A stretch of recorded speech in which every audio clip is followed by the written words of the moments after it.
Salut à toutes les groupies de la cheville et du trait de charpente. Alors, suite à une demande d'Adam, je vais vous montrer comment on trace la barbe d'empanon sur une noue plate. Alors, ça n'est pas du tout une insulte, hein, c'est juste une coupe particulière dans une situation un peu particulière aussi, parce que c'est pas tous les jours qu'on rencontre une noue plate. Alors c'est quoi une noue plate déjà, hein, ça serait pas mal. Ah bah c'est une noue qui n'est pas rencreusée. Jusque là c'est pas trop mal. C'est une noue qui sur le dessus est toute plate. Elle ne suit pas le latis de deux versants. En fait ce qui forme le rencreusement de cette noue, eh bien justement ce sont les empanons. Les empanons qu'on a ici. C'est eux qui vont former ce qu'on appelle le rencreusement de noue. Et pour épouser la forme de la noue, on va tailler une barbe d'empanon. C'est cette pointe qui est ici. La barbe d'empanon, qu'est-ce qu'elle fait en fait? Elle suit les faces de la noue, donc la face et le dessus de la noue. C'est les deux plans de coupe qui vont nous intéresser pour le trait par la suite. Alors si je masque la noue, on va obtenir quelque chose comme ça au niveau de la barbe d'empanon. Ça va être une pièce comme ça. Donc cette partie-là, c'est ce qui épouse le dessus de la noue, et cette petite partie-là, c'est ce qui épouse la face de la noue. Alors comment est-ce qu'on dessine ça? Là ici on a la vue en plan de la charpente. Pardon. Ici je vous ai juste redessiné une petite partie, on va dire que c'est cette petite partie-là, avec les lignes d'eau ici, les faîtages, la noue, le chevron d'emprunt de ce versant, l'élévation de la noue qui est ici. Alors, ce que j'ai déjà tracé, c'est juste la vue par bout de la noue. Alors, pour ceux qui ne savent pas encore trop tracer la vue par bout de la noue, je vous conseille d'aller voir une vidéo sur la vue par bout de la noue, mais c'est en principe exactement la même technique que pour un arrêtier. La seule différence, c'est au niveau du rencreusement ici. Donc j'ai dessiné en simple ligne la vue par bout. J'obtiens le latis qui est en rouge, hein, c'est le dessus du chevron. Et j'ai tracé donc sur mon chevron d'emprunt la retombée de mon empanon, de mes chevrons. Et je les ai reportés également sur ma vue par bout ici. Bon, alors comme je vous disais, ce qui nous intéresse le plus, nous, pour la barbe d'empanon, c'est tout d'abord la face de la noue et ensuite le dessus de la noue. Et bien, la face de la noue, on l'a ici, hein, de ce côté. Elle vient couper l'empanon qui est ici, que j'ai dessiné, en deux points, ces deux points ici. Ces deux points, eh bien, on va pouvoir les reporter là où on voit l'empanon en vraie grandeur, c'est-à-dire sur l'élévation du chevron d'emprunt. Hein, parce que c'est toujours la même méthode, je me répète. Qu'est-ce qui nous intéresse, c'est savoir quelle pièce de bois coupe quelle pièce de bois. Ensuite, quelle partie de la pièce de bois coupe, et où est-ce qu'on peut voir cette pièce de bois en vraie grandeur. Et bien l'empanon en vraie grandeur, c'est sur le chevron d'emprunt, et là ce qui nous intéresse c'est la face et le dessus. Donc ce qu'on va faire, c'est qu'on va reporter déjà les points à la face. Alors j'ai un point ici, et j'ai un point ici. Je remonte toujours perpendiculaire, hein, ça ne change pas, en charpente, on ne fait pas dans la fantaisie, c'est des perpendiculaires ou des parallèles. On ne sait pas trop faire des choses différentes, c'est de la géométrie. Là on est d'accord que si on prend ce plan de coupe de la face de la noue, qu'on prend une grande feuille de papier, de zinc, ce que vous voulez, et qu'on suit cette face, on va venir couper le dessus, mais également le dessous de l'empanon.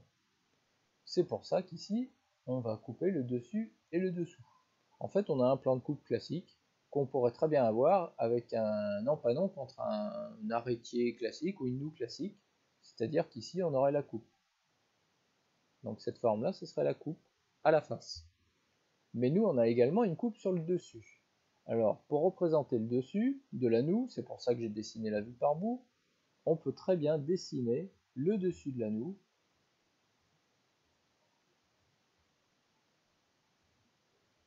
ici. Ce trait-là, en fait, c'est le dessus de la noue. Et le parti rouge, ça représente le dessus du chevron. En fait, la barbe, la petite barbe, elle est ici. C'est ce triangle et ce triangle.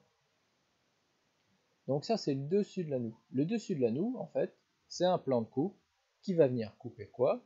Le dessus et le dessous de l'empanon. Donc j'ai deux points ici, ici et ici. Et bien ces deux points, on va les remonter parallèles à l'axe, à venir couper l'empanon sur la vue en plan. Donc les points qui sont ici à l'axe, qui correspondent au dessus, ils coupent ici et ici, si je les remonte parallèles à l'axe. Et j'ai ensuite deux points ici, que je vais remonter parallèles à l'axe, à venir couper mes deux arêtes ici. Alors si je mets un petit peu de couleur, parce que la couleur c'est la vie, hop, celui-ci va être en vert, parce que ça correspond au dessous. Donc on va mettre en vert, hop, un peu de couleur, voilà. Donc ici, là, ça sera en rouge ce trait, parce que c'est le dessus. Le dessus de ma noue coupe le dessus du chevron, que je remonte parallèle à l'axe à venir couper mes deux arêtes ici. Le dessus de la noue coupe également le dessous du chevron, que je remonte parallèle à l'axe à couper l'empanon.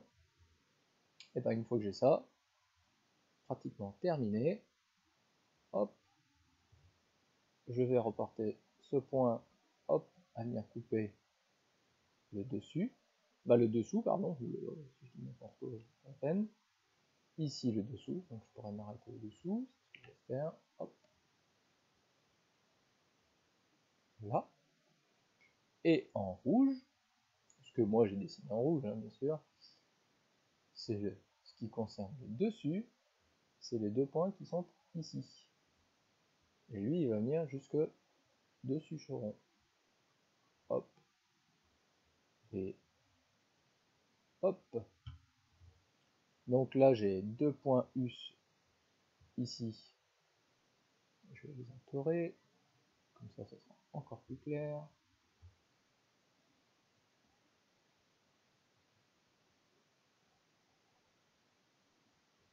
Là. Deux points us. Et j'ai les 4 points pour la coupe à la face. Et bien ensuite, j'ai obtenu tous mes points. Donc les points à la face ici. Et les points de la barbe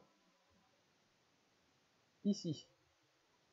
L'intersection des deux plans de coupe nous donne en fait la barbe d'empanon. En fait, c'est cette partie-là qui va dépasser sur la noue plate. Alors, je ne sais pas si je vais pouvoir vous montrer plus clairement, c'est pas forcément évident. Hop, on va essayer. Voilà.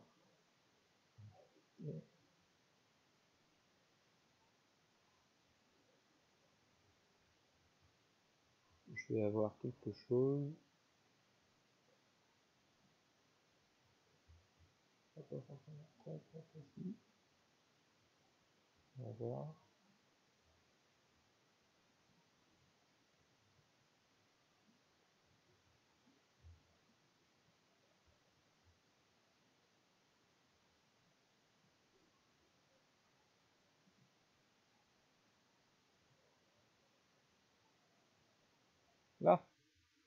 Là, on a la pièce de bois avec la barbe d'empanon qui vient épouser la forme de la noue plate. Voilà, j'espère que vous avez compris pour la barbe d'empanon sur noue plate. Je vais pas tarder à en faire une autre. De toute façon, là je suis chaud patate, donc c'est parti pour en faire d'autres. Allez, à bientôt, et puis n'hésitez pas si vous avez des questions, des commentaires, à les mettre comme ça, moi je peux m'améliorer aussi. Allez, à plus!